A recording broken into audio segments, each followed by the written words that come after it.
મહત્વના સમાચારની અમદાવાદના ખાડિયાના પૂર્વ એમએલએ પોતાની વાત પર અડગ છે। હું કાલે અડગ હતો, મારી વાત પર આજે પણ અડગ જ છું તેવું તેમણે કીધું છે। મારી વાત પર આવતીકાલે પણ અડગ જ રહીશ। ખાડિયાને શા માટે પાકિસ્તાન નહીં થવા દઈએ તેવો પ્રશ્ન તેમણે કર્યો છે। કોંગ્રેસના ઉમેદવારના સીધા સંપર્ક દાઉદ ઇબ્રાહિમ સાથે છે તેવા પણ તેમણે આરોપ લગાવ્યા છે। કોંગ્રેસના ઉમેદવારના સંપર્ક આઈએસઆઈ પાકિસ્તાન સાથે છે, મતદારો સમજે છે અને જાણે પણ છે। અગાઉ ભૂષણ ભટ્ટે ખાડિયાને પાકિસ્તાન નહીં બનવા દઈએ તેવું નિવેદન આપ્યું હતું, તેમજ ખાડિયાને પાકિસ્તાન બનતું અટકાવવાનું છે તેવું પણ તેમણે તેમના નિવેદનમાં કીધું હતું। કાર્યાલયના ઉદઘાટનમાં મેં એવું કીધું કે ખાડિયાને પાકિસ્તાન નહીં થવા, અને આ વાતને આજે ગુજરાતની અંદર નાનો ટુકડા બનીને જ્યાં ચૂંટણીઓ થાય છે, નાના ટુકડા આપણે રીલ જોઈએ છે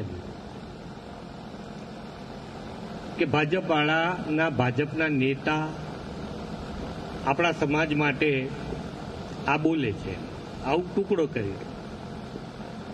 મારો એ દિવસે કહેવાનો વાત અલગ હતી, આજે એ વાતને હું વળગી રહું છું, આવતીકાલે આ વાતને વળગી રહ્યો।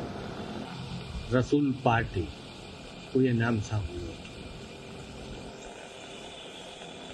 ટાડા પોટા અનેક કેસોમાં, અરિલ પંડ્યા કેસમાં પણ આરોપી ના ઉપર ગોળીબાર કર્યો, અનેકવિધ કેસોની અંદર આરોપી।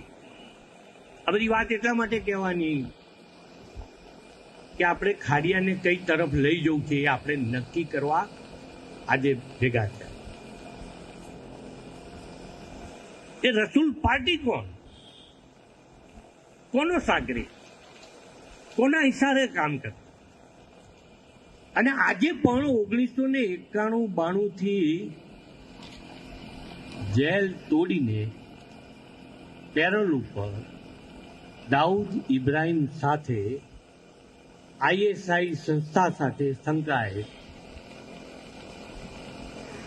રસૂલ પાર્ટી ના પરિવારના સદસ્યો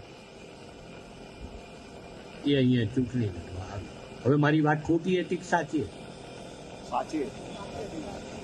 એ ચૂંટણી લડવા આવે એનો વાંધો જ નથી ભાઈ, હક છે।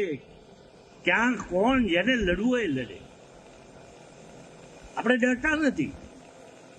ગઈકાલે નતા ડર્યા, આજે નથી ડરવા, આવતીકાલે નથી।